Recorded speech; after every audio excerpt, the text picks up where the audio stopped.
Do you have $10,000 or more in credit card debt? Maybe you're even barely getting by making minimum payments. With credit card debt hitting record highs, National Debt Relief offers real debt relief solutions for people struggling to keep up. These options may reduce a large portion of credit card debt for those who qualify. You don't need to declare bankruptcy, and you may be able to pay back less than you owe, regardless of your credit. National Debt Relief has already reduced the credit card debt for more than 550,000 consumers. So don't wait. If you owe 10, 20, or even hundreds of thousands of dollars in credit card debt, you can now take advantage of this financial debt relief as the cost of living increases. To find out how much you could save, visit nationaldebtrelief.com. That's nationaldebtrelief.com.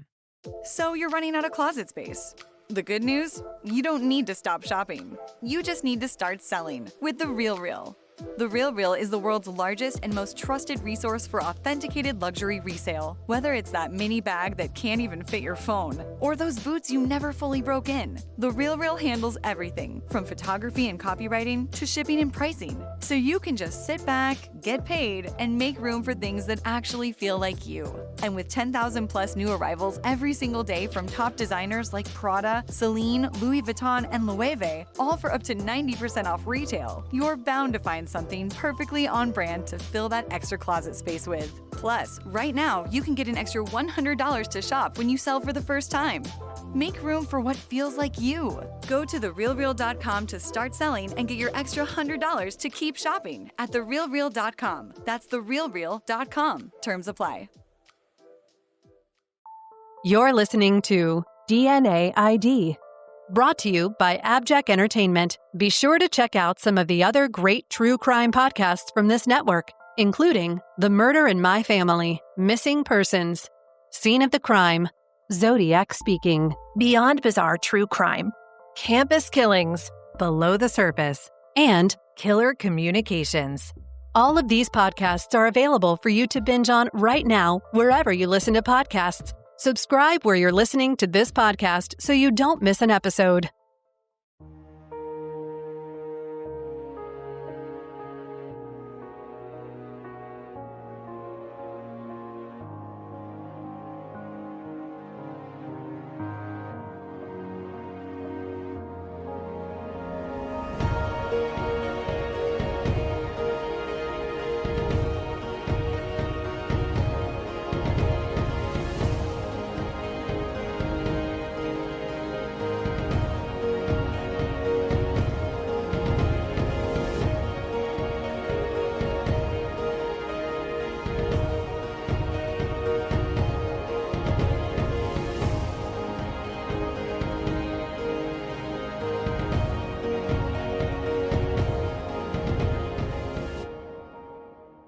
It was 1994.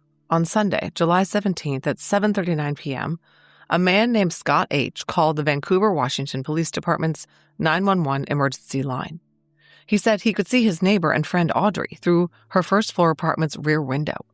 She was lying nude on the bed, unmoving, and was not responsive to his calls and knocks, and she looked, quote, kind of blue. Scott told the 911 operator he thought Audrey might have OD'd. It could happen easily, he said, because she weighed only 92 pounds. Vancouver Police Patrol Officer Scarpo responded to the scene at the Family Tree Apartments located at 8011 Northeast 4th Plain Road, apartment F11. He spoke with Scott H., the man who had called the police, who was waiting for him outside his neighbor Audrey's unit. Scott lived next door, in Unit F10. He repeated that his friend Audrey was inside her apartment and she wasn't moving. The front door to Audrey's apartment was locked. Scott motioned for the officer to follow him, and they proceeded through Scott's apartment next door and onto the back porch. Scott's porch was separated from Audrey's just by a low railing. Officer Scarpo skirted the railing and stepped onto Audrey's balcony or porch. He observed that the rear window to Audrey's apartment was closed, and the sliding door that connected her porch to her apartment was locked. A crack between the window blinds and the windowsill allowed the officer to see into the apartment. He saw what Scott had seen, which was Audrey lying on the bed, which was located right in the living room of the apartment. She did not appear to be well. Patrol Officer Parr arrived, and Officer Scarpo and Scott went back out front. Since Audrey's front door was locked and the back slider was locked, Officer Parr had to breach the front door by kicking it open. The officers proceeded inside, followed by 3 firefighters and 2 paramedics from Buck Ambulance Service. Inside the small one-bedroom apartment, the officers found a radio plugged in the kitchen turned on, loudly playing rock music from FM 101. Right next to the kitchen in the living room area, Audrey was lying on the waterbed, face up. She was naked atop the red bedspread. She still wore a gold necklace, but bruises around her throat pointed to strangulation. Lividity was apparent in Audrey's posterior side, consistent with her position. This indicated that she had not been moved recently and had been lying on her back consistently for some time. Once the paramedics confirmed that the woman on the bed was deceased and found identification confirming that she was Audrey Hoellein, as Scott had said, patrol officers Scarpo and Parr cleared the apartment and then went back outside. They secured the apartment door with yellow crime scene tape, radioed for homicide, and then stood watch, making sure no one entered the suspected crime scene. Clark County Deputy Coroner Don Phillips arrived at 8:27. He checked the ambient room temperature in the apartment and then did a body core temperature check by inserting a thermometer into Audrey's liver. The temperature in the room was 78 degrees and the thermometer, inserted at 10:30 p.m., read 88 degrees. Audrey had been dead for a while. Vancouver PD Detective Corporal Wally Stefan, who would lead the Audrey Hoellein investigation, arrived at the apartment at 8:11 p.m. He observed Audrey, whose eyes were open and lips bluish. Petechiae were evident in her eyes. Fresh abrasions marred her neck. Her arms were extended by her sides slightly away from her body. Her hips were twisted to the left, but her right leg was bent at a 45-degree angle so that her right foot was under her straight left leg, which also angled out from her pelvis. It looked as though someone had deliberately posed her in a degrading fashion. Detective Stefan noted that a substance that appeared to be sticky seminal fluid was leaking from Audrey's vagina. Blood was also present in that location, trickling out apparently from vaginal trauma. He also noted 2 loose, short, wiry hairs lying atop her nude abdomen near her belly button. The hairs were collected after being photographed where they were found. Starting at 9:20 p.m., CSIs Russell and Brefeld processed the scene after photographing and videotaping the entire apartment. Detectives Stefan and Sundby went to contact the next of kin, and in particular, ensure the safety of Audrey's young son, Alex. After the CSIs and detectives were done, Audrey was removed by Buck Ambulance and taken to the morgue. Audrey was brought into the autopsy suite as she was found, nude but for a gold necklace and a gold ring. At autopsy, the medical examiner, Dr. Archie Hamilton, observed multiple contusions of the skin and soft tissue around Audrey's throat. She also had a fracture of the hyoid bone. She had acute passive hyperemia and edema of the lungs. All of this was consistent with strangulation, and that was determined to be the cause of death. Audrey had been presumed by many of the experienced law enforcement personnel at the scene to have been sexually assaulted. To the trained eye of the detectives observing her, it appeared that Audrey had been provocatively posed, and fluid was observed in her vaginal area. It sure looked to them as though she had been raped. But the autopsy determined Audrey had no visible trauma to her external genitalia, and the autopsy report states, quote, "There are no injuries to the labia major, labia minora, or other soft tissue of the vulva. There are no lacerations, contusions, or abrasions of the vaginal vault," end quote. However, Audrey had significant internal trauma. Again from the autopsy report, quote, "The vaginal vault is examined with a speculum, revealing a small amount of thick, whitish-yellow mucoid material which is blood-stained. The cervix uteri is hemorrhagic and contains a minute amount of bright red blood within the endocervical canal," end quote. Audrey also exhibited intrapelvic hemorrhage, i.e., vaginal bleeding due to trauma to the uterus and fallopian tubes, the uterosacral ligaments, and the paravesical soft tissue. She also had a contusion of the cervix. So while the medical examiner did not opine that Audrey had been sexually assaulted, the investigators concluded from this report that she had been, particularly because the medical examiner concluded that, quote, "All the noted injuries to Audrey occurred in the same time frame and are acute." He was referring to the strangulation injuries and those to her internal genitalia. Those wounds were all fresh and were inflicted in the same time frame. Vaginal swabs and fingernail scrapings were collected from Audrey, and a spot of blood on her knee was collected via gauze swab.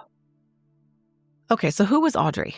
Audrey Annette Hoellein, spelled Audray, was born on April 24, 1964 in Aberdeen, South Dakota, to parents William and Barbara. She grew up in South Dakota with brothers Robbie and Marty, but she moved with her father William to Battle Ground, Washington when she was 14. She later said that this move was partially prompted by her being sexually assaulted by an uncle back in South Dakota. She lived with her grandmother Rose, attended Battle Ground High School, and spent a lot of time with her cousins, last name Bullion. Audrey graduated from Battle Ground High School in June 1986 and worked at high school pharmacy in Salmon Creek in the cosmetics department. She legally changed the spelling of her name to Audrey with an E. And then she met Dennis Ray Frazier, who lived in Amboy and was known as Ray. 18-year-old Audrey and 22-year-old Ray applied for a marriage license on April 14, 1987. They married on June 5th, and at just 20 years old, Audrey gave birth to her son, whom I'm calling Alex. Within a few years, Audrey and Ray went their separate ways for reasons I will get into. Audrey moved into the apartment where she was killed on March 6, 1993 with her son Alex. Ray lived with her there for a short time, but by fall 1993 he had moved out, and things between the two had become very acrimonious. Interviews with people who knew Audrey told detectives that she was somewhat shy and later in her life was quite lonely. That changed when she drank, when she became very outgoing and was described as flirtatious. From what I read about Audrey, it seems she was somewhat immature and insecure and craved male attention to validate herself. This resulted in her spending time with a lot of different men, and that, in turn, made for a quite complex investigation. She tried finding stable men that she met through a newspaper ad dating service, but mostly dated men she met in the local bars. She typically went out by herself, often to see live bands because she had a predilection for musicians. She was a night owl, often staying out very late at local Vancouver clubs Omar's City Zoo, the Brass Rail, the Halftime Bar, the Anchor, and the Spot. When she drank too much, she would often bring men home. She documented many of her activities in journals described by detectives as organized and thoughtful. Quote, her notebooks indicate she was selective and, in more sober times, keeping information and notes and writing about the men she met and what she liked or didn't like about them, end quote. In early 1994, Audrey was taking steps to better herself. She enrolled in Clark College. She ended up dropping out, but her journals indicated she was trying to get her life back on track and hoped to return to school in the fall of 1994. Her best friend Angie said whenever she visited Audrey's apartment in those final months, it was clean and Audrey was sober and a committed mother. But when she was killed, she was relying on welfare payments to get by, was driving a beater 1980 light blue Datsun that often needed repairs, and Alex was spending an increasing amount of time living with his grandparents. According to an executive summary of the case compiled by Vancouver detectives, Audrey's grandmother Rose often stopped by and helped out with Alex and gave Audrey money for rent. Alex stayed with his grandparents, Ray's parents, the Fraziers, more often than not. And Audrey's use of drugs and alcohol in the months before her death seemed to move up a notch, which is relevant to our story. She drank increasingly, smoked marijuana, and people who knew her said she would do meth if somebody gave it to her. When she died, she was only 36 years old.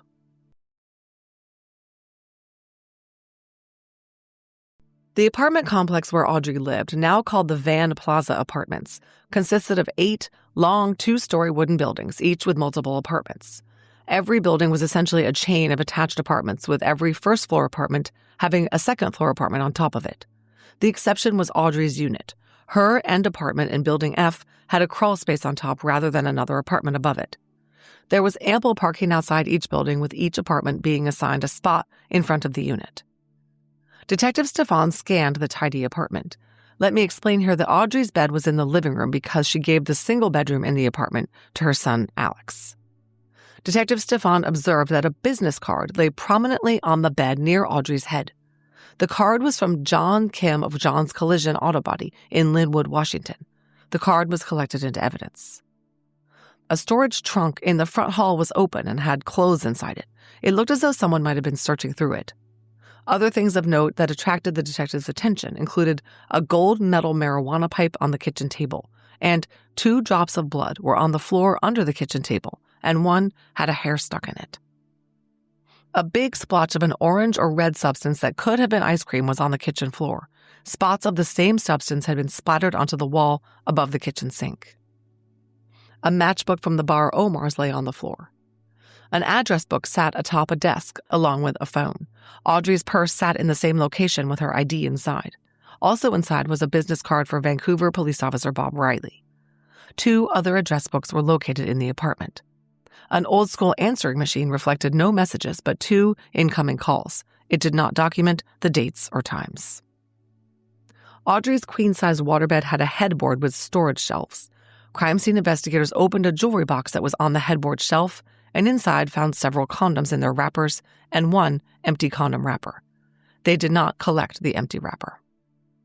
The toilet seat in the single bathroom was up, pointing to Audrey having a male visitor recently. While the detectives were processing the crime scene, they noted that the next-door neighbor who had found Audrey, Scott H., paced around outside in front of his apartment, talking on his cell phone for a long time. Their notes indicate that he seemed nervous as he talked on his phone or to neighbors who stopped by to find out what was going on.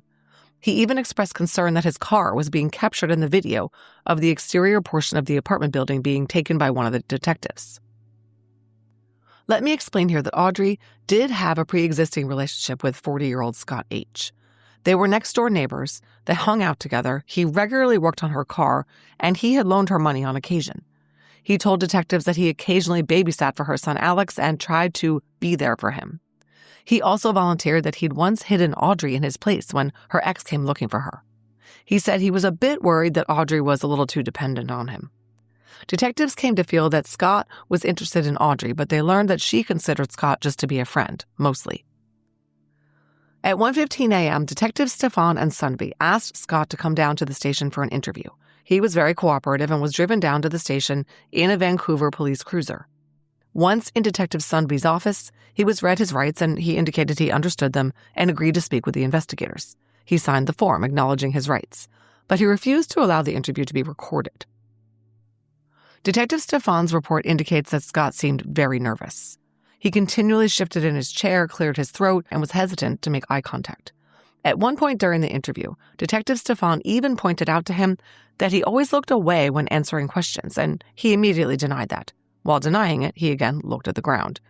Quote, Scott H. gave investigators every impression throughout the interview that he was being deceptive, end quote. Scott was given several glasses of water because he continually said he was thirsty. His answers were very vague.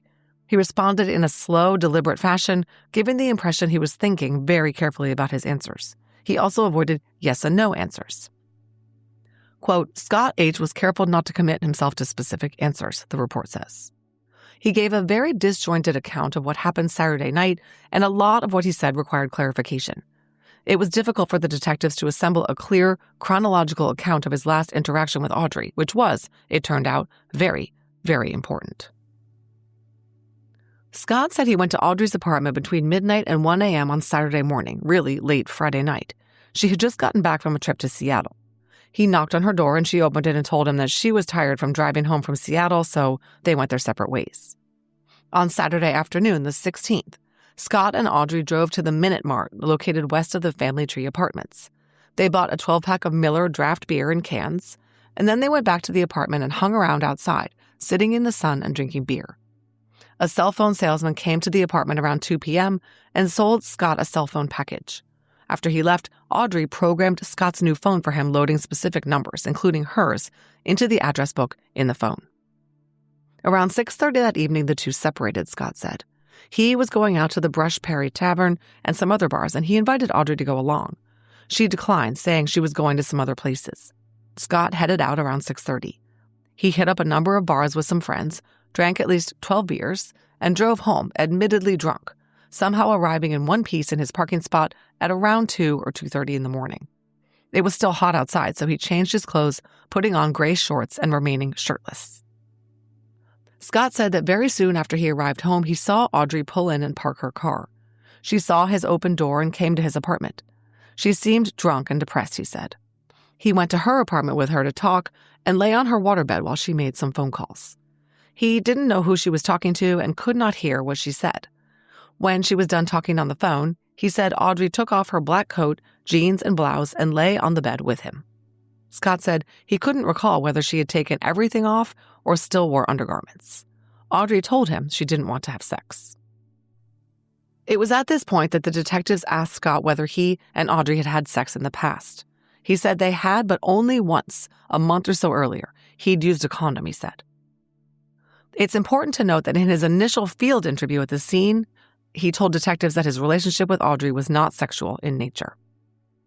So back to Saturday night. They were lying on the bed naked. Scott had taken his shorts off, and all of a sudden there was a knock on the door. This was between 3 and 3:30 in the morning. Audrey blurted out, "My pot's here."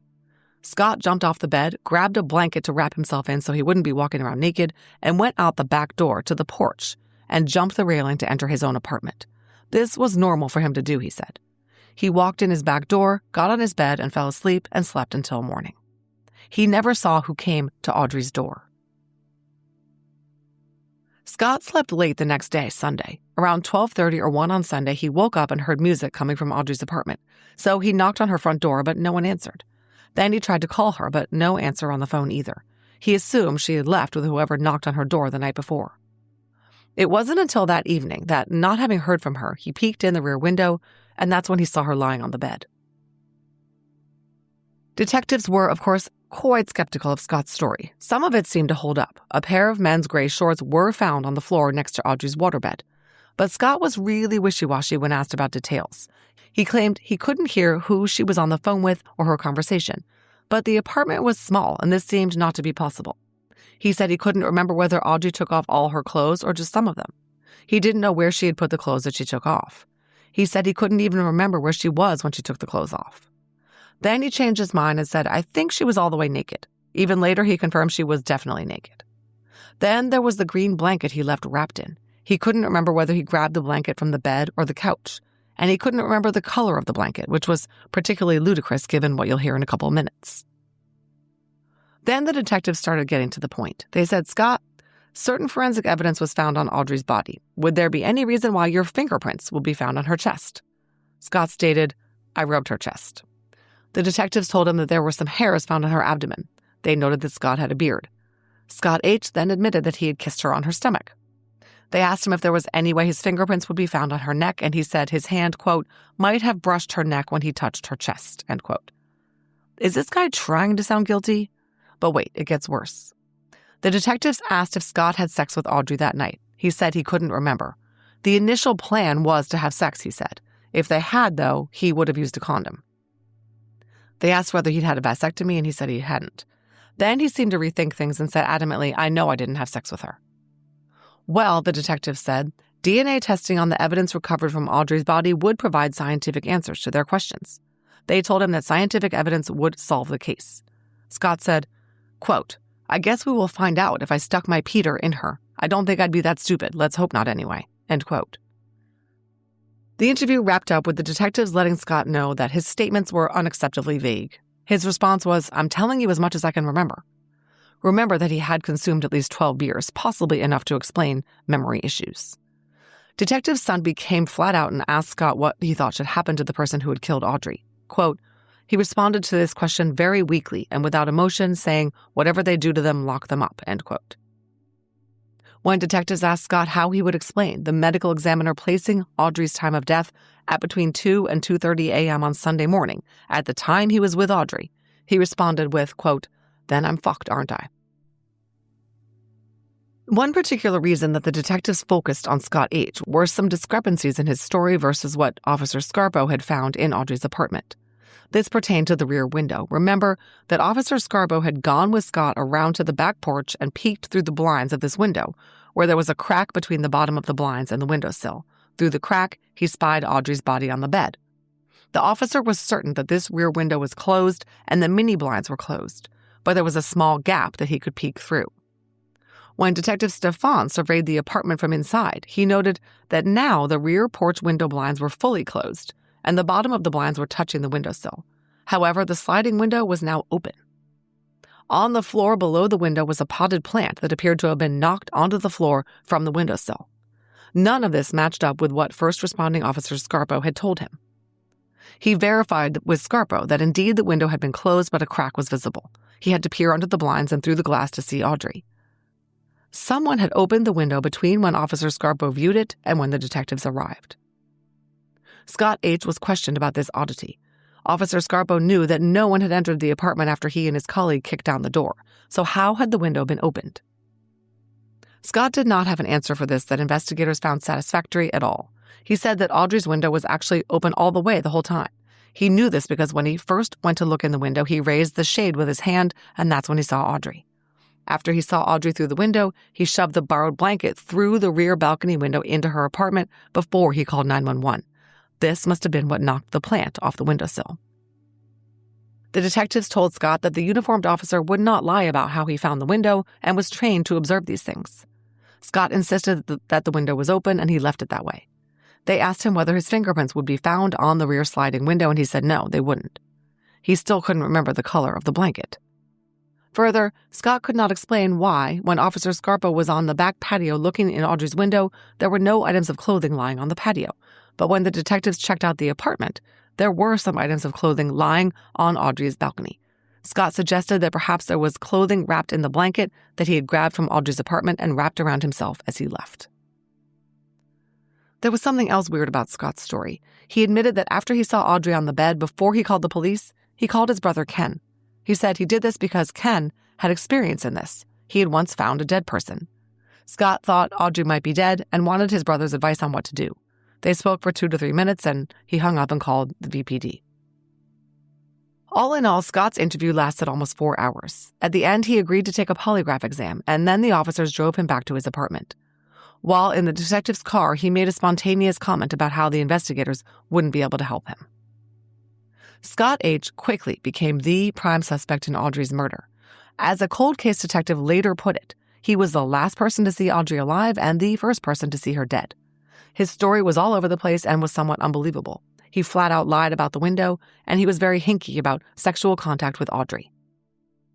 I hate to talk about investigators getting tunnel vision, but it happens. And in this case, Scott was the only person in the sights of the investigators. He was called the overwhelming circumstantial suspect in later case summaries. The result was that there was a significant lack of investigation and documentation about the remainder of Audrey's life, including her whereabouts and associates in her last couple of days. Investigators apparently did not canvass any of the other buildings in the apartment complex, concentrating exclusively on Building F. And they didn't even finish that. The tenants in units F2, F3, and F9 were never identified or interviewed.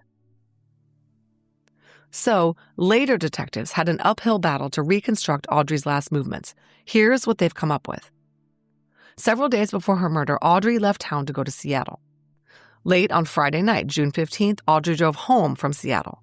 She told people she was planning on returning there on Monday and was considering moving there. But she told Scott that something bad had happened there. On Saturday the 16th, she hung out with Scott, drinking beer and calling people they knew from his new cell phone. On Saturday evening, she spoke with her brother Robbie on her apartment phone sometime between 7:30 and 8 p.m. She also told him about the incident in Seattle. She told him that night, Saturday, she planned to go to the Harvest Days Bar in Battleground and then hit some local clubs to see some bands. Audrey's phone bill reflected that she made 6 calls from her apartment phone on Saturday, July 16, 1994, between 1:10 p.m. and 8:12 p.m. The call at 8:12, believed to be the call to Robbie, lasted approximately 14 minutes. Then, sometime after 9 p.m., Audrey was seen arriving alone at Omar's. Police verified this with a friend of hers, a female bartender named Renee. The band Not Guilty, which is an awesome band name, was playing at the bar. No one saw when she left Omar's or with whom. She got home around 2:30. Scott saw her drive up to the apartment alone. She came into his place, and then Scott went to hers. They got naked or nearly naked on the bed. Someone knocked on the door at 3 or 3:30, and Scott left out the back. And then Audrey didn't answer her door around 12:30 the next day. Incorporating all this information and their observations at the crime scene, investigators concluded that Audrey had had sexual intercourse with someone, whether consensual or not, sometime after she got home in the early hours of Sunday morning. And based on the autopsy report, they believed that the same person had killed her.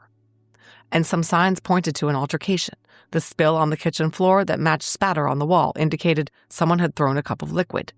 2 blood droplets were found on the kitchen floor, and Audrey had blood on her knee. And Audrey had some bruises on her body consistent with trying to fight off an attacker.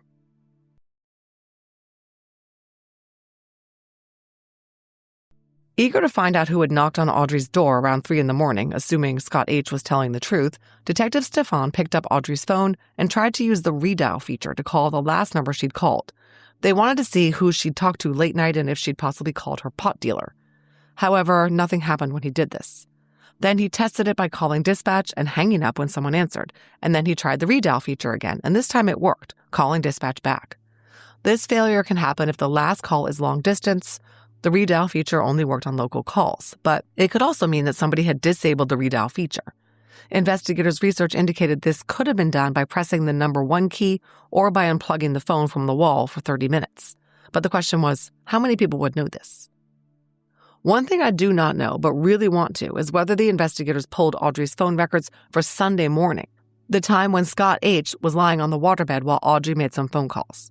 Detective Stefan was thorough, so I believe he would have taken this investigative step, but if so, the numbers Audrey dialed led nowhere, perhaps to a payphone or other public location that did not help identify the person whom she'd called. He remained a mystery. Shockingly, while the crime scene tape was still up but the apartment was not being monitored, 2 female neighbors of Audrey's decided to take the opportunity to rob the place. Vicky K. and Deborah B. entered the apartment and stole the radio and a VCR. The summary report I reviewed referred to this as tweaker behavior, indicating the 2 were junkies who were just looking for stuff to sell and likely were not involved in the murder. This was the second no-forced entry burglary at the apartment in just a couple of weeks. The week before her death, Audrey had called 911 to report a burglary in which someone had entered her apartment with a key. When she left for Seattle, she had asked the apartment manager, Cliff Persons, to change the locks because she felt like someone was coming in and going through her things. However, Persons failed to do anything. Before I get into what happened when detectives contacted Audrey's estranged husband, Ray, let me give you a little background on their relationship. Let me be clear here that all of this information I'm about to relate comes directly from the police reports on Audrey's case. I cannot confirm one way or another whether any of the behavior documented in the reports on Ray's part is accurate. But the reports reflect that the Frasers' marriage was rocky, which is a vast understatement. Audrey told her friends, family, and eventually the authorities that Ray beat her, raped her, put his hand over her mouth until she passed out, and even held her down with his foot on her chest. She suffered such pervasive domestic violence at Ray's hands that she eventually obtained a no-contact order from the court. Audrey left Ray for the first time in 1991 and went to stay with her cousin Kathy Bullion at her trailer home. While she was living there, someone doused the interior of their trailer with gasoline and slashed Audrey's tires. She filed a police report about this incident, accusing Ray, but there was no proof that he was the culprit. Ray continued to follow her and, Audrey claimed, stalk her, and would continually try to get her back. She did take him back a few times, the last time being in March 1993 when she moved into the Family Tree Apartments. Ray lived with her there for a few months, but she finally kicked him out for good in the fall of that year. Again, though, that was not the end of the story. From that time through March 1994, Audrey made many 911 calls and police reports to report restraining order violations and malicious mischief on the part of her husband. Malicious mischief is putting it mildly. The behavior cited on the part of Ray was actually stalking and spying. He would peek in Audrey's windows and harass her. He enlisted a friend who lived at Audrey's apartment complex to help him watch her and keep track of where she went and who she was seeing. On one occasion, the apartment manager, Cliff Persons, found Ray hiding in the crawlspace above Audrey's apartment. She filed yet another report alleging that Ray called her in February 1994 and said, "Boom, you're dead." This rage-driven stalker behavior was exactly what would be expected of someone who would eventually kill Audrey. The former couple's relationship was all the more contentious because Audrey had been awarded custody of Alex when Ray failed to show up for the custody hearing. Ray contested this, and the police notes indicate that he used the custody dispute as a means to try to control Audrey. They noted that Ray was never very interested in Alex, and Alex spent most of his time staying at the home of Ray's parents, Judy and Dennis Fraser. In late 1993, Audrey and Ray had a court hearing. While in court, Audrey's car was stolen. Ray had an alibi, of course, since he was at the hearing as well.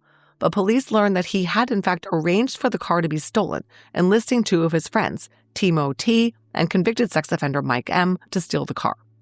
Ray was charged with the theft, but reports are lost, and what happened with this is unclear. By June of 1994, when Audrey was killed, she was really struggling. Ray was not paying child support, and Audrey could not afford to provide for Alex's needs. Alex was essentially living with his grandparents, Ray's parents. Audrey signed over medical permissions pertaining to Alex to her mother-in-law, Judy, in June of 1994, and there were some indications that she was considering awarding full custody to Judy and Dennis, which they were pushing for. When she was killed, Audrey was under the protection of a no-contact order requiring Ray to stay away from her. She had told pretty much everyone she knew that Ray was going to kill her. She told friend Tammy M. and her cousin Kathy Bullion that if she died that summer, make sure police looked at Ray, even if it looked like a suicide. On the night that Audrey was found murdered, Detectives Stefan and Sunby went to track down Dennis Ray Frazier. They called his mother Judy, who lived in Amboy. She was able to assure them that she was taking care of Audrey's 5-year-old son Alex and he was safe and sound with her. As for her son Ray, Judy informed them that he was currently incarcerated in the Clark County Jail. On March 8, 1994, Ray had been sentenced to 45 days in jail for engineering the theft of Audrey's car and for a 1992 cocaine possession case.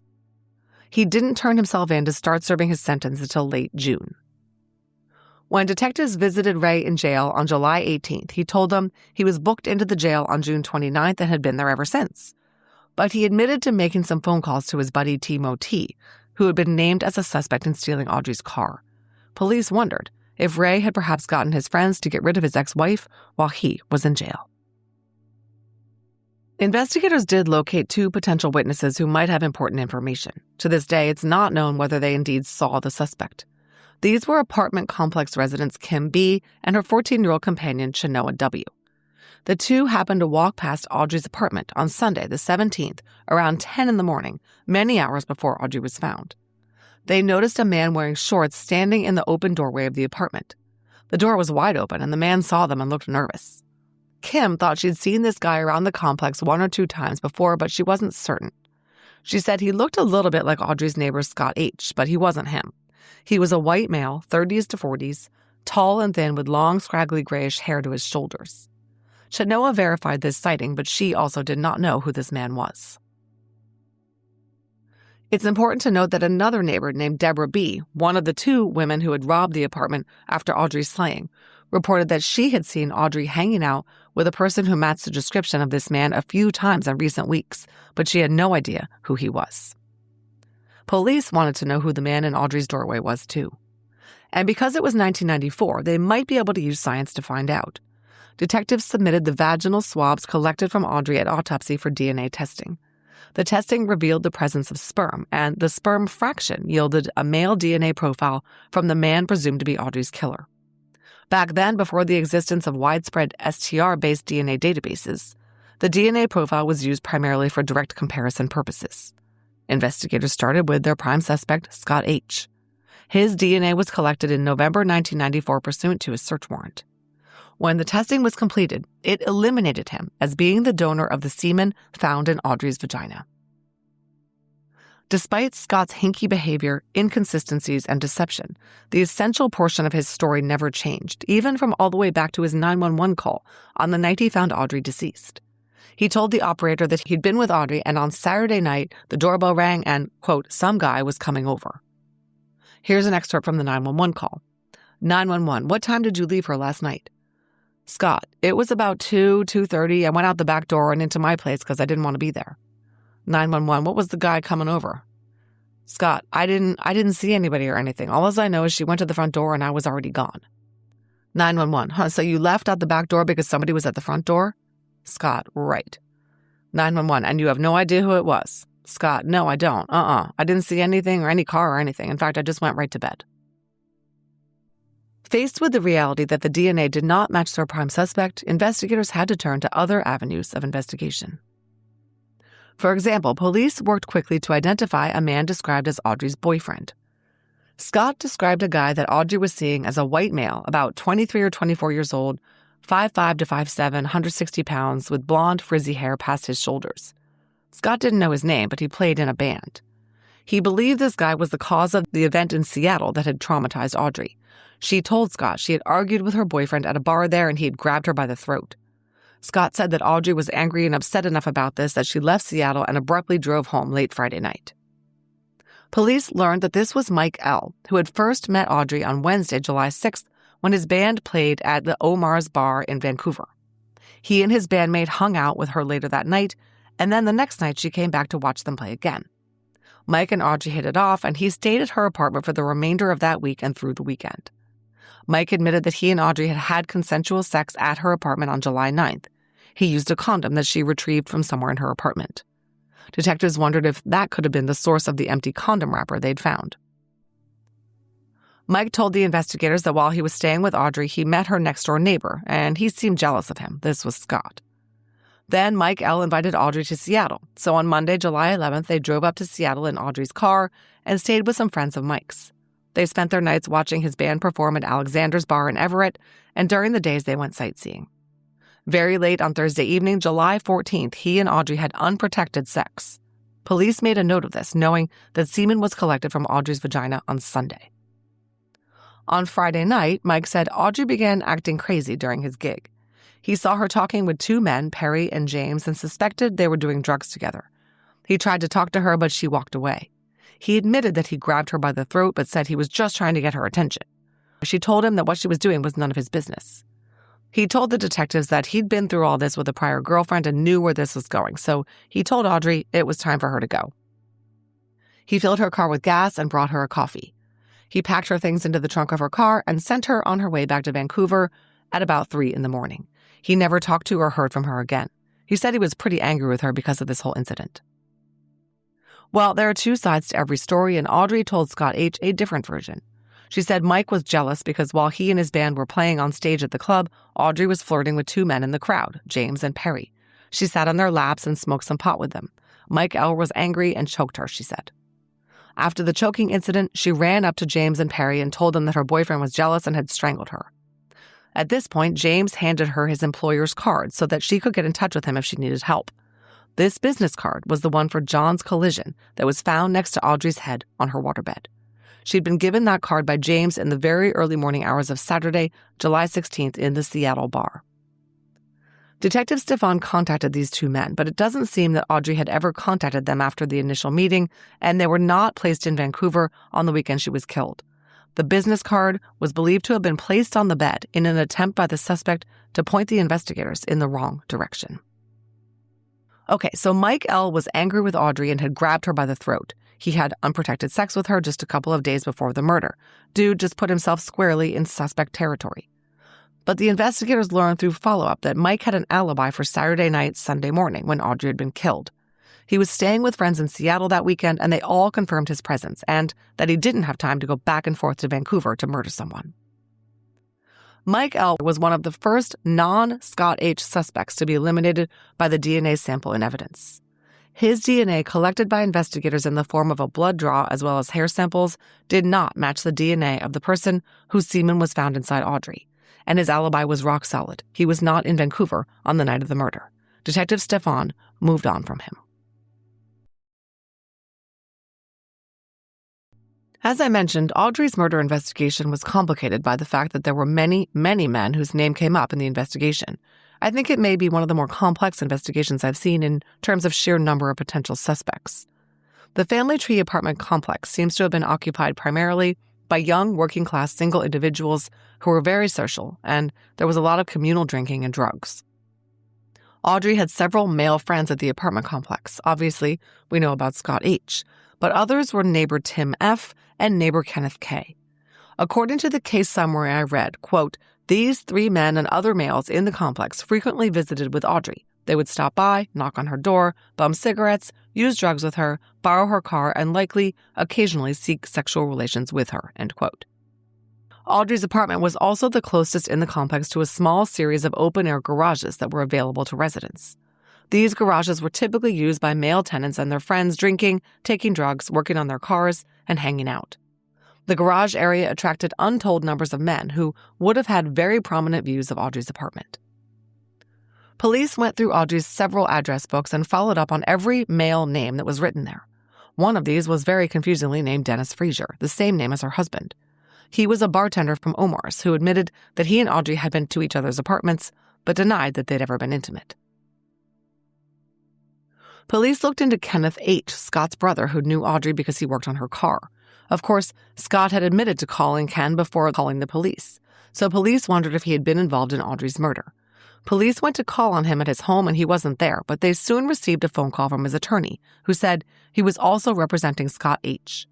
Ken had retained him to represent his brother because he was concerned about Scott being pulled into the investigation into Audrey's murder. Too late. As I said, Tim F. was another resident of the Family Tree apartment complex. The 22-year-old fence installer lived in Audrey's building and was friends with her, even though he was described as odd. He had recently been left by his wife, as he had a history of domestic abuse, both with her and with a previous spouse in California.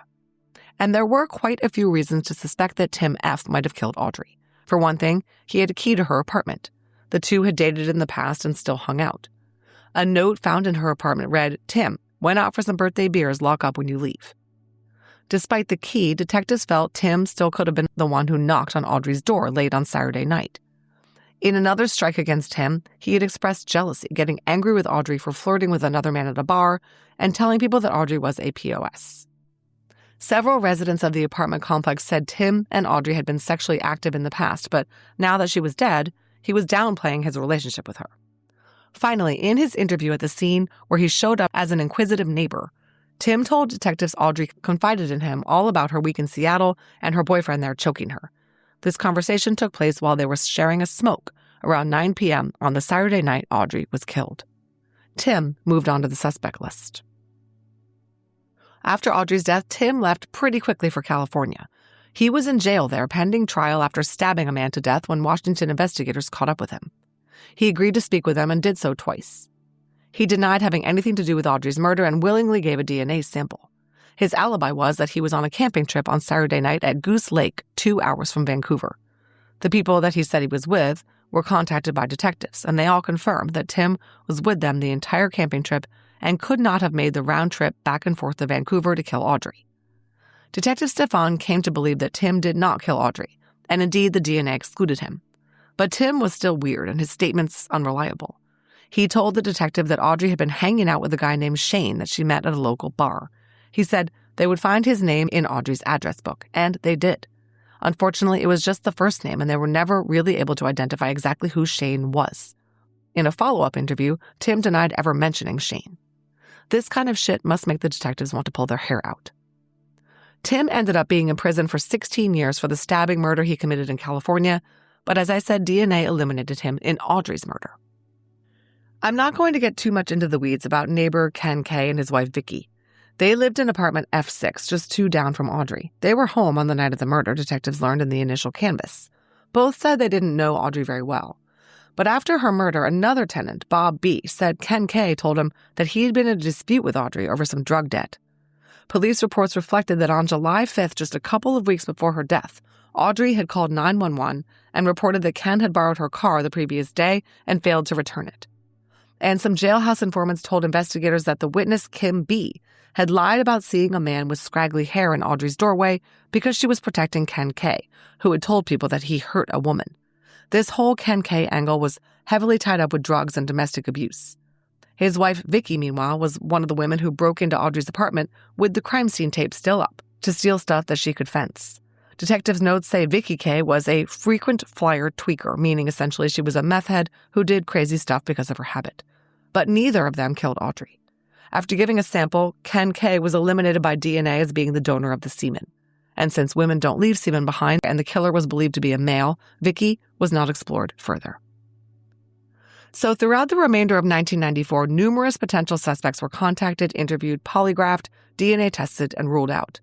These included reaches, men like apartment manager Cliff Persons and Audrey's cousin Ron B. No one matched to the unsubbed DNA, and Audrey's case stagnated. An April 27, 1995 report by Vancouver PD Corporal Harry Russell stated that all investigative leads had been exhausted. In 1997, Detective Wally Stefan still maintained 4 binders full of reports relating to Audrey's case. Because even a few years after the murder, tips and leads were still trickling in. One of these was about a man named Vincent M., who had lived with his wife Frances in the Family Tree apartments when Audrey was killed. Frances contacted Detective Stefan and said her husband might have killed Audrey. She said his mother was the resident manager of the apartment complex and had master keys. Further, in the month leading up to the murder, Vincent had been using meth and drinking heavily. He became a violent rage monster, raping Frances and strangling her once to the point that she almost passed out. Frances confirmed that Vincent knew Audrey. He used to work on his cars in the garage near Audrey's apartment, and he and his buddy Terry would hang out with Audrey. In fact, it was at the point that she had accused him of sleeping with Audrey. He denied it. Francis said that after the murder, he became obsessed with news reports and articles about Audrey's death. She confronted him about whether he killed her, and he laughed it off. Detectives interviewed Vincent, and he admitted that he had met Audrey when he was working on cars outside her apartment, and even that he had gone into her apartment once and they sat on the couch watching TV and they might have been kissing. But then Vincent said he saw somebody peeking in the window and it freaked him out. Audrey said it was probably her ex-husband and not to worry about it, but he didn't go back to her apartment after that. For unknown reasons, Detective Stefan was unable to obtain a comparison DNA sample from Vincent M. at this time. He stayed on the list. Another man who was investigated in the late 90s was Michael Gallatin. Gallatin was on law enforcement radar because he was a convicted serial rapist and murder suspect operating in the area in the time Audrey was killed. A witness reported that Gallatin had been seen trying to pick Audrey up at Omar's bar around the time of her death. In 1998, Gallatin's profile was compared to the unknown profile in Audrey's case, and he was eliminated. Dennis Heath Smith was another violent criminal who had possibly crossed paths with Audrey. He was a serial strangulation and murder suspect on parole who returned to Vancouver in the summer of 1994.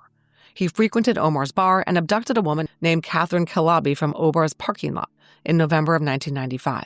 Her body was never found, but Smith was presumed to have murdered her. The reason he was on parole in the first place was that in 1987, he had strangled his sister Patricia Johnson and dumped her body in Salmon Creek. According to detectives, both of his female victims looked similar to Audrey. Smith took his own life in prison in 2002, and he was eliminated by DNA. In 2003, there was a development in the case. What happened was, in February 2003, Detective Stefan learned the name of two brothers who were potential suspects in Audrey's case.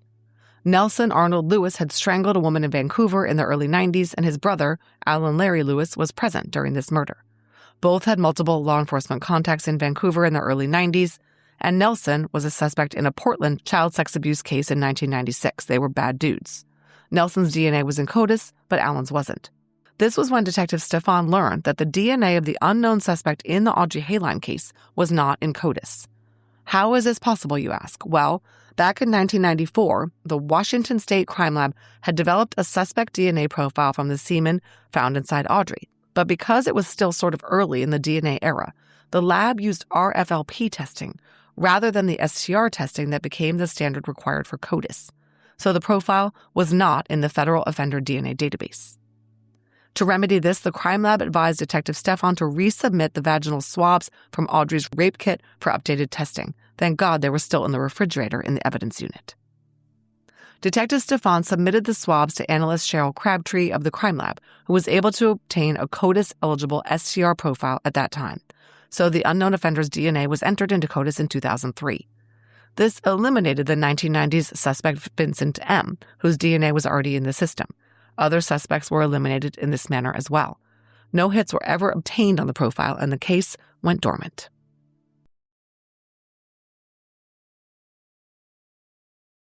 Detective Barbara Nopel reopened the Audrey Hoellein case in late 2015 and started trying to make heads or tails out of a 1994 investigation that had left some loose ends. She'd noted that Scott H. had been eliminated as the source of the DNA inside Audrey's vagina. The DNA of someone else, someone the Vancouver investigators referred to as Individual A, was tied to the murder. And to Detective Nopel, this was not a surprise. All the reports indicated that Scott H. was just somebody who had inserted himself into the investigation by calling the police. Since that time, he'd been living a normal life. He had no history of violence, and every witness they interviewed about him was surprised that they were even looking at him. Detective Nopel felt strongly that Audrey had been raped and murdered by a man who had somehow slipped through police fingers, and she set out to try to find out who Individual A was. She started with Audrey's husband, suspect Ray Frazier. Remember, the 1994 detectives interviewed him in jail after Audrey's murder, and he told them he had been there since June 29th. Well, a law enforcement friend of Audrey's, Father William, had done some digging and learned that it was possible Ray had been out of jail on daily work release by mid-July 1994. He had to be back at the jail at night, but remember, there was a possibility that Audrey had been killed in the morning. The witnesses Kim and Chanoa had seen a man in Audrey's doorway at 10 a.m. Court records indicated that indeed, Ray's jail sentence was ordered to be served on work release. But wait, there was more. Ray had been charged on July 18, 1994 for PCS meth. This was the very day after Audrey was slain. For God's sake, was this man out of jail and walking around free to kill Audrey and no one had put that together? Detective Noble was unsure. The July 18th drug charge could have just been delayed in hitting the system. But it was noted that Audrey had told someone at a 4th of July celebration that she was shaken because she had just seen her ex at the public event and she was afraid he was going to come after her. This tended to indicate that Ray was indeed out and about in July of 1994. A review of 1994 jail records indicated Ray was in custody until August 3rd, but those records did not reflect when he had been booked in. Even if he had been in jail and could not have done it himself, he could have orchestrated the murder somehow, just as he had orchestrated the theft of Audrey's car. Detective Noble noted all the reasons that Ray was an intriguing suspect. Earlier investigators' case summaries referred to Ray as the overwhelming suspect in terms of motive. Audrey's family was convinced that he was involved in her murder since she had told people, if I turn up dead, Ray did it. His DNA was not on file, and he had never been eliminated. Ray had not behaved himself in the years since his estranged wife's murder. He got a DUI in October 1995 and got 180 days in jail for forgery in December 1995. In the 1990s, a good friend of Ray's named Steve C. told VPD Detective Isley that Ray had descended into meth. In 2004, Ray's son, Alex, filed an assault report saying that Ray had been angry with him and grabbed him with his hand around the throat. When officers responded, Ray was found to be living in a trailer on his parents' property. He refused to allow officers access to the trailer, was belligerent and non-cooperative. He was ultimately booked for the assault. In 2009, Ray was a suspect of a rape allegation by his live-in girlfriend's daughter. Ultimately, she somewhat recanted her story and charges were dropped. Despite being a 4-time convicted felon, in 2016, when Detective Noble was looking at him, Ray's DNA was not in CODIS. Detective Noble obtained a search warrant for a DNA sample for Ray, who was living in Cougar, Washington. I have no details on the collection of the DNA sample from Ray, but I do know that it eliminated him from being the person who had left semen inside a dying Audrey. Again, that didn't mean he had nothing to do with her murder, but for now he was put on the back burner. Detective Noble also tracked down and obtained DNA from one of Ray's cronies, his friend Timo T., who had helped steal Audrey's car. It wasn't him either. Detective Noble continued to interview a lot of the original 1994 witnesses that had been spoken to by detectives in the aftermath of the murder. She tried to gather DNA samples from any of those who had not been eliminated.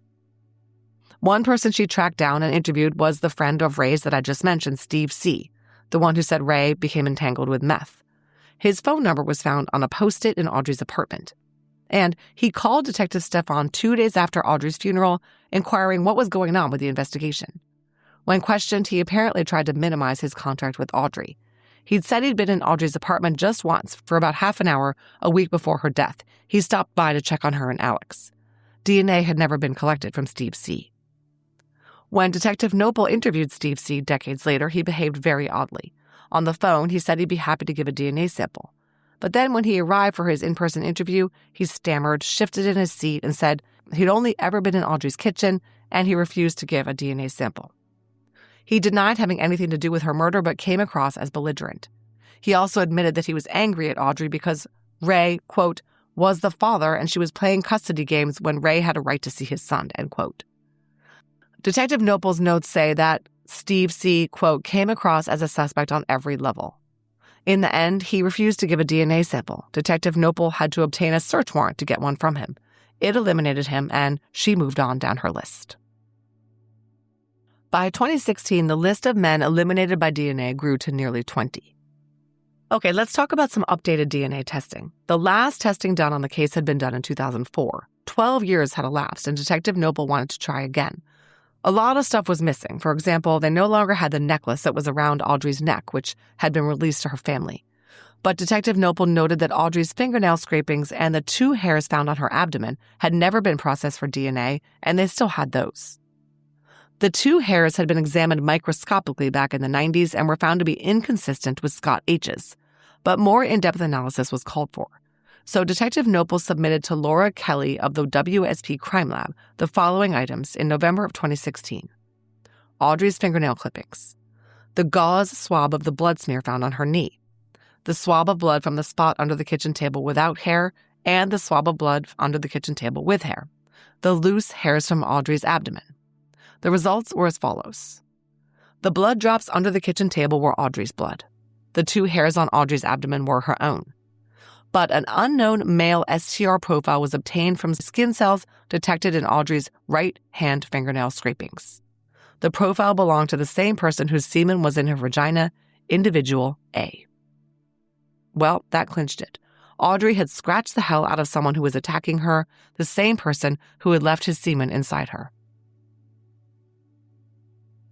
In August 2017, additional testing was conducted on the comforter Audrey was lying on atop her waterbed when she was found. When lab analyst Ms. Kelly used an alternative light source on the comforter, 5 separate stains were noted on the surface of the comforter, and the location of one of those stains was very important because it was right under Audrey's pelvis. Laura Kelly's Washington State Patrol lab report dated August 24, 2017 was crucial to this case. It stated that semen was detected on comforter stains C and D. Stain C was located on the edge of the comforter away from Audrey's body, but stain D was located in the center of the comforter. This was the one under Audrey's pelvic area. Both stains were extracted for their DNA content to separate sperm fraction from other cellular material, non-sperm fraction. I'll bet Detective Noble just about fell out of her chair when she read that the DNA profile from sperm fraction of stain C, the one on the edge of the comforter, matched the DNA profile of Scott H. The estimated probability of selecting an unrelated individual at random from the U.S. population with a matching profile was 1 in 2.4 non-alien. So old Scott H's sperm was on the comforter with dead Audrey on it. But the report continued to address stain D, which was a DNA mixture. Some of the DNA was Audrey's own. This is a quote from the report. Quote, "The partial profile obtained from the sperm fraction matches the previously generated male DNA profile obtained from the sperm fraction of the vaginal swabs designated as individual A." Stain D was the semen stain on the comforter that was under Audrey's hips. That semen came from individual A. The same man had left DNA inside Audrey, on her comforter under her genital area and under her fingernails. The updated DNA profile was entered into CODIS, where no hits emerged. One last little bit from Ms. Kelly's report. An unknown STR profile was obtained from the right knee gauze, where Audrey had blood on her knee. This profile was not consistent with individual A. After the 2017 testing confirmed that the Vancouver PD had DNA from 3 places linked to a very strong male suspect, individual A, the case kind of stayed in limbo until IgG came onto the scene. And when it did, the VPD jumped at the opportunity to identify Audrey's killer at long last. In 2018, Detective Corporal Neil Martin of the Vancouver PD received approval to send the individual A DNA sample to Parabon Nanolabs. Parabon's partner lab produced a SNP profile of the suspect and utilized that to generate a snapshot phenotype report indicating that he was a white male with very fair skin, green or hazel eyes, blonde or brown hair, not black, and a few freckles. As is common, they produced computer-generated images of him at age 25 and age 50. Both show the suspect with a longer, thinner face and a relatively pointy chin. Then Parabon commenced its IgG analysis. Okay, wait. How amazing is it that they used IgG to solve a murder that happened in the Family Tree apartment complex? With that name, this was going to be a piece of cake. They uploaded the unknown suspect's DNA profile into GEDmatch. Nope, sadly, no cake. Parabon's report was dated October 22, 2018. The top match, initials LEA, shared 194 centimorgans of DNA with the suspect, consistent with his second cousin or a second cousin once removed. But of course, LEA was adopted. It was decided to contact LEA through his GEDmatch kit manager, who was his wife. Parabon reached out to them, and the couple was very cooperative with what they were told only was a law enforcement investigation. LEA knew the identity of his biological parents and relayed that and other family tree information to the genealogist, allowing her to flesh out the tree. The next top match was a woman named BFN, who shared only 47 centimorgans of DNA with the suspect, likely a third cousin once removed to fourth cousin once removed. The rest of the matches were very, very low numbers. Using the GEDmatch matrix function, the top 20 matches were compared to one another. There were no close genetic networks noted, meaning that the top 20 matches did not share significant amounts of DNA with each other, and no genealogical relationships could be determined for the identified GED-match matches, with the exception of LEA and BFM, who turned out to be on different paternal branches of the suspect's family tree and were related by marriage. Family trees were constructed for many of the suspect's matches, although several were adopted or of unknown parentage. The genealogist noted that the families of many of the matches originated from Indiana, the home of LEA's biological family, with some others from Missouri, Tennessee, and Kentucky. Several of the matches also showed evidence of fairly recent migration to the U.S. To try to identify the second cousins of LEA, which should include the suspect, the genealogist built out LEA's tree to his great-grandparent level. This was the marriage of Everett Atchen, born 1870, and somebody's name who I cannot pronounce, whose last name is Koljic, born 1871. Both great-grandparents were born in the Netherlands and immigrated to the United States. One of their children, who was not a grandparent to the top match, was almost certainly the grandparent of the suspect. This turned out to be his paternal grandmother, Matilda Atchen, born 1899. Building out this tree of the second top match, BFN, the genealogist had to go farther back because of her more distant relationship to the suspect. She found the ancestral marriage of Ebenezer Harbert, born 1770, and Mary Magdalena Wallach, born 1773. They were great-great-great-grandparents to BFN, and their granddaughter, Catherine Harbert, born 1839, married a man named Milton Knapp. This name, Knapp, caught the eye of the genealogist because it also appeared in the descendancy tree built down from the ancestors of match number 1. Catherine Harbert's great-grandson, Charles Lowell Knapp, born 1929, was the son of match number 1's grandmother's sister, Matilda Atchen. It all came together in this triangulation of the suspect's paternal grandmother and paternal grandfather's family lines. The person named by Parabon as the potential suspect was a second cousin to match number 1, LEA, and a fourth cousin to match number 2, BFN. Now, I'd like to point out that this is where the importance of geographic location figures into IgG analysis. Of course, the Parabon genealogist knew they were looking for a suspect who'd been in Vancouver, Washington in 1994. And the members of these massive family trees, many of the unions in the descendancy work resulted in double digits numbers of children, were all rooted in Indiana, Kentucky, Missouri, Tennessee, and other locations far removed from Washington. All but one. Charles Lowell Knapp was the only one of the children of Ernest Ray Knapp and Matilda Atchen to move from his native Indiana to Washington state. The genealogist could not find any other descendants of the Harbert Wallach or Atchen Koljic ancestral couples who had relocated to Washington or Oregon. Not only that, Charles Lowell Knapp and his wife Dorothy Lorene Brannon lived in Vancouver. Charles was very likely too old to have been the person who raped and strangled Audrey, but he and his wife Dorothy had 2 sons, both of whom grew up in the Vancouver area. One of the sons I'm calling Clayton, and the other I'm calling Richard K. Both of these sons had an established second cousin relationship to the top match, LEA, and an established fourth cousin once removed relationship to the second match, BFN. Of those 2 sons, Parabon's report posited that the Vancouver PD should prioritize Richard K., born in 1962 in Vancouver.